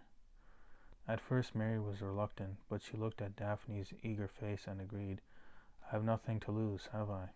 They began immediately, training separately, and working together on their scheme. Mary provided the funds. Daphne felt no guilt over this. It was the reason she'd invited Mary to join her. Soon they'd both be making a profit. On Tuesday, Mary attended sessions with a local slimming group. Daphne told her constantly that she could lose the weight. Both Mary and the scales began to believe her. Daphne took photography evening classes. Ability in that area would be useful in their own new venture. They need plenty of evidence to keep the money rolling in. They mixed with lots of people, becoming popular and in demand at all the most lucrative venues. Daphne's new skills were soon in use on a regular basis. They'd achieve success often, but always with strangers The second school reunion was to be the first occasion they would work amongst those who knew. They could make people who had been cruel suffer. Daphne knew she could humiliate them. She was practiced at spotting people's weaknesses and exploiting them. "Don't go too far," Mary pleaded. "You're too kind for your own good. There are more than a few people who deserve to be on the receiving end of a joke for once, and we have our livings to earn. I know, and I'm not against seeing the worst of them squirm a little, but I don't want the people to be as hurt as I was." Daphne nodded, but it didn't reply. She brushed her hair until it shone. She applied dramatic makeup to her eyes. Her best feature, she slipped into the dress, knowing people would not be able to resist looking at her. Mary dressed far more conservatively. Nobody would be looking in her direction.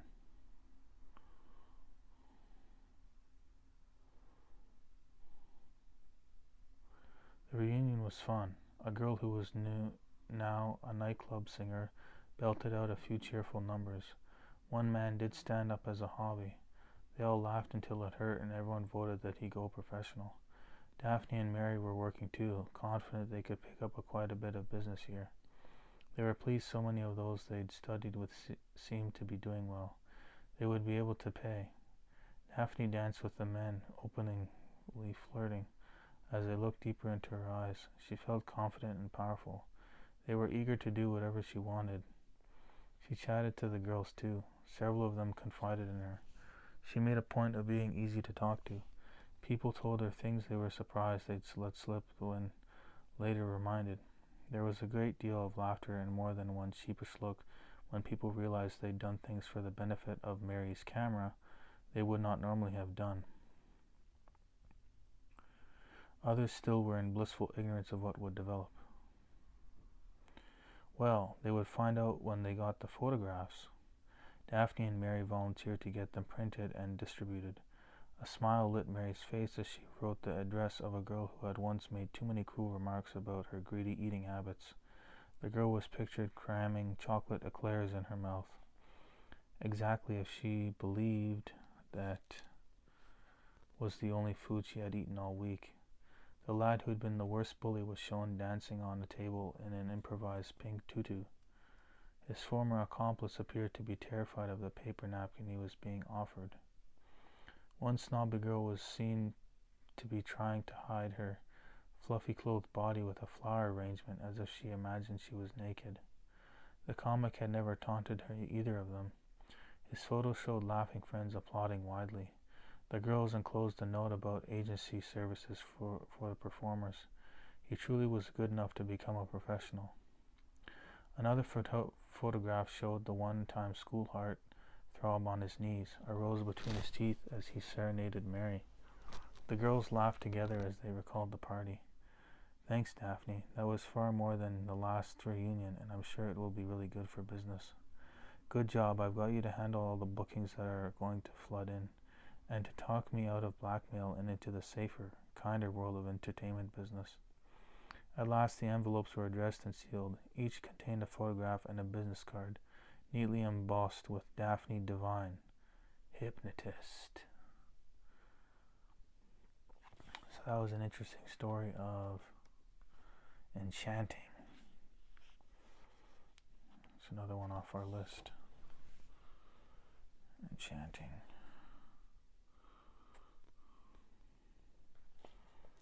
Thank you so much for listening to this slightly spooky story. You guys have a wonderful evening. Hello everybody. I got my pencil here. Today we're going to read a slightly spooky story. Hopefully you can't hear the cat meowing, or else I'll have to restart this entire video.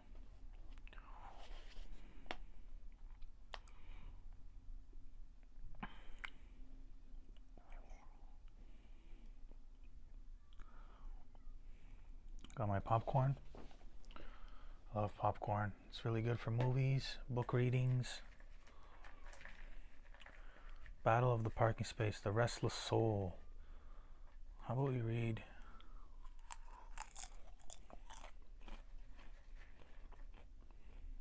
See, the titles may be provocative, but they might not be.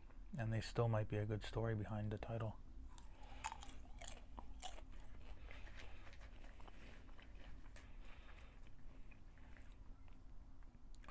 How about we just read it in sequential order?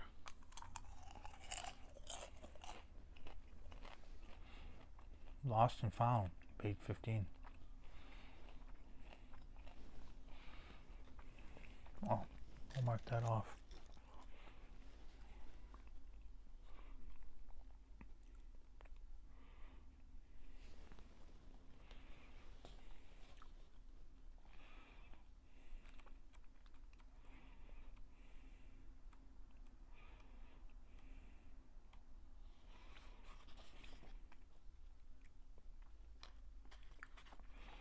One, two, three, 4, 5, 6. 6-page story, medium length. Lost and Found. Joshua Clark lifted the needle on the gramophone. Oh, 1 second. Before we start this story, we have to represent the color orange for Jasmine and Todd and all the monks in the world, and my football team, Bengal Orange, and Dragon Ball Z, and Jasmine Orange Flowers. I hope you like my tie-dye shirt. It's pretty nice. I made this with my sister.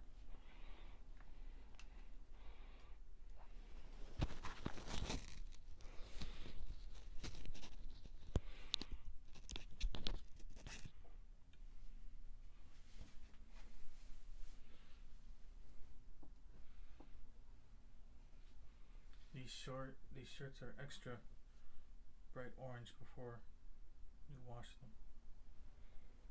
And they got a nice fresh smell to them too.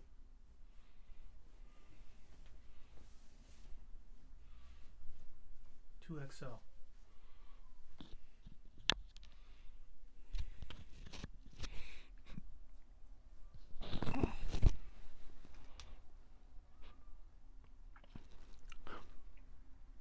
There we are.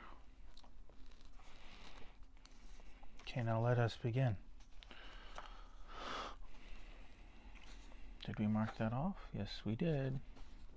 Lost and Found. Joshua Clark lifted the needle on the gramophone and stepped into the hall to answer the telephone. I'm sorry, but we've lost Phyllis. Those words told him his bride-to-be was gone from his life. She wasn't lost like a dropped bus ticket to be picked up again if he retraced his steps. She was gone forever and nothing could bring her back. The life they'd planned together was lost. Their future was lost. Joshua was lost. He had to continue to live. He couldn't put their families through more grief. So he breathed and ate and walked and talked. He couldn't live in the flat they'd leased, ready for the life they'd never share. It was decorated in the pretty colors and patterns she'd chosen. A few of their wedding gifts had already been delivered. Joshua couldn't continue in the job he thought would provide for his wife and the children they'd hoped to have. He continued to live with his family. No, not lived, existed. It was his brother who'd seen the advert. They want someone in the Lost and Found office, Joshua. Might suit you? He knew about loss. You think I might find happiness there? It didn't seem likely. Worth a try, maybe. Anyway, you wouldn't be any less happy there earning your keep than you would be stopping home all day. That had been the push he'd needed. He didn't want to be a financial burden on his family any more than he wanted to be an emotional one. Joshua applied for the job and got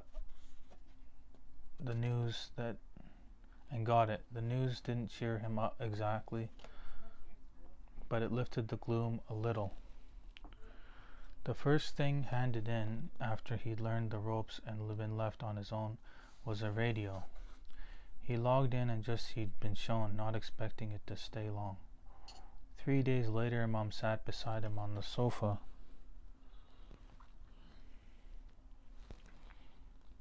and squeezed his hand. She did that when He'd sat with tears streaming down his face thinking of Phyllis. This time, though, her worried frown was replaced by a hopeful smile. "How's your job going, love?" "Good, ma'am. Funny the things people leave behind. There's this lovely little radio. Must have cost a bit, but no one claimed it.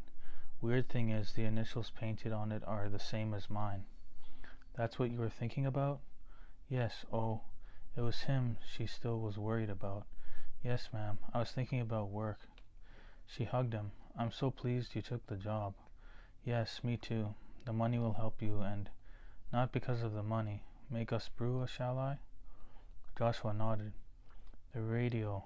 Maybe it didn't work. That's why it hadn't been claimed." He tested at the work the following day. It worked fine. The moment he turned the dial and a cheerful song by some new chap called Presley filled his small office. He found himself singing along as he worked. The days whizzed by with a constant stream of dropped items. Pens, handkerchiefs, books of various kinds, bags and boxes, walking sticks, umbrellas, and items of clothing were everyday occurrences. It was good to reunite with them, their owners. But he found dealing with the more unusual items the most satisfying. For one thing, it was interesting to see what kind of person could mislay their false teeth or glass eye. The less common items also seemed to hold the most value to those who reclaimed them. A very attractive woman was delighted to get back the diary which he used to manage what was obviously a busy social life. A small boy squealed with delight as the sight of his toy train, and a little girl's tears disappeared when Joshua produced her dropped teddy bear. A wallet of cash was handed one day. Joshua found identification and bank details inside, but decided to hold on to it for the day. The owner would probably try his office before contacting her bank. A distressed but still pretty lady came in, and just as he was about to lock up, "I wonder if anyone has handed in the wallet. Could you describe it and give me your name?" She was extremely grateful to discover all the money was still there. "What a relief. Aren't you ever tempted to keep things?" "No, I know the pain of losing something that you thought would be yours forever." "Oh, well, the money isn't for anything permanent, but I do think it's important. We provide short holidays for sick and disabled children. They have a nice time, and their families get a much-needed break." She extracted a note. "I'd like to give you a reward for your honesty." "Thank you, but you keep it for the kids." A few days later, she returned with a cake for him. He accepted that and chatted to her for a while. She visited several times and dropped a few hints about her lack of boyfriend and liking for the cinema. Joshua discussed films with her, but didn't invite her to watch one. She was pretty and pleasant, but not Phyllis. Joshua did find happiness of a kind. He was good at his job and considered it worthwhile. He kept meticulous records, but rarely needed them due to his wonderful memory. He did forget about Phyllis. He didn't want to. Maybe it was just cowardice about facing the pain again. Joshua guessed he'd remain single. After a few years, Joshua began making plans for his future. He applied for and got another job, one that gave him the chance of a career. His old boss called him back as he left the lost property office. "Are you going to take your radio?" Joshua was about to protest it wasn't his, but stopped himself. It didn't feel like his somehow, and it was unlikely it would be claimed now. He took it and noted it in the records that he'd done so. "If the true owner ever claims it, I'll return it." When he retired from his career, Joshua was still single. He often visited his brother's family, but without work to fill his days, began to feel lonely and bored. He didn't realize what he was doing until he found himself outside the lost property office. He smiled. It was an appropriate place to visit, as he did indeed feel lost. "Can I help you?" a pregnant young woman asked. "Sorry, I just came to look. I used to work here, many years ago." "Come on in and have a look if you like." "I expect it's changed a lot." It had in some ways. Joshua ledgers were replaced by computers, and the lost items were mostly phones and iPods. People seemed less likely to go searching for lost items, preferring instead to buy a new, so the office only opened part-time. But for all the differences, it was basically the same. Don't fancy coming back, do you? The young woman asked. I'm leaving soon. She patted her baby bump. The person who was going to stand in for me changed their mind. Joshua sat in the with Wendy for a few days to learn how to use the computer system. By the time he'd got the hang of it, his previous employers had been contacted for a reference, and Joshua was offered the job, 2 short days a week. He took the radio with him. Joshua really enjoyed the job. He saw a huge range of mobile phones whose owners were delighted to get them back. Mostly, though, the people who had time to come and inquire about lost items were lonely and wanted to chat as much as they wanted to reclaim a dropped glove or a lost comb. When Wendy came in with her baby, he was pleased to see them both looking well and happy, but saddened that she'd soon return to work and he'd no longer be needed. On his last day, the door was pushed open by a young man. Despite the warm spring weather, a cold draft seemed to come in with him. I think you know why I'm here, Joshua, the stranger said in a gentle voice. He shook his head as though to dislodge the thought forming there. I've come for my radio, the man said. Despite the fact that the man wasn't old enough to have been born at the time the radio was handed in, he told Joshua exactly where and when the radio was lost and described it accurately. Even the painted initials. He couldn't have found it out of the ledgers Joshua had written, as they'd all been destroyed years ago.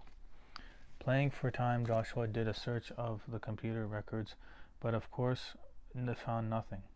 He knew there would, though, that he'd have to hand it over.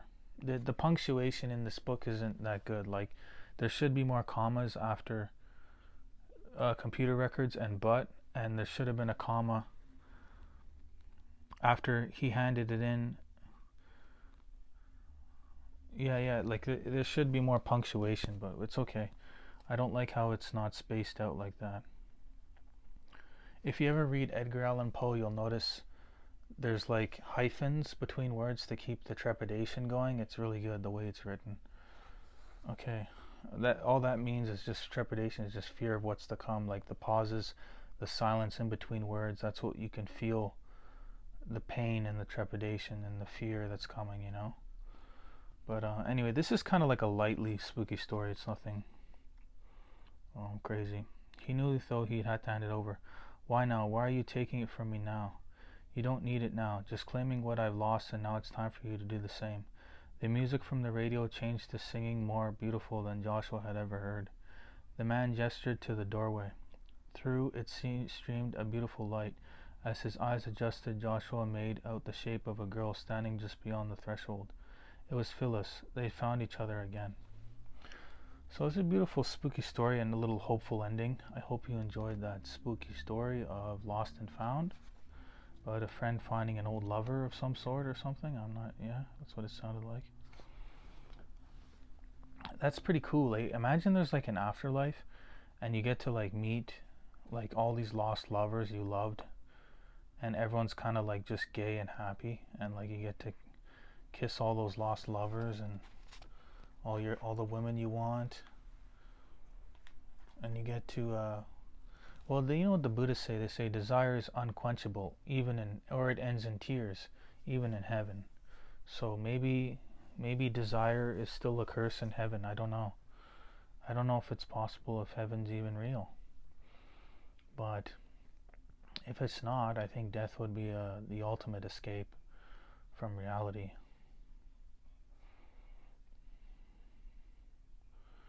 Okay, you have a wonderful night.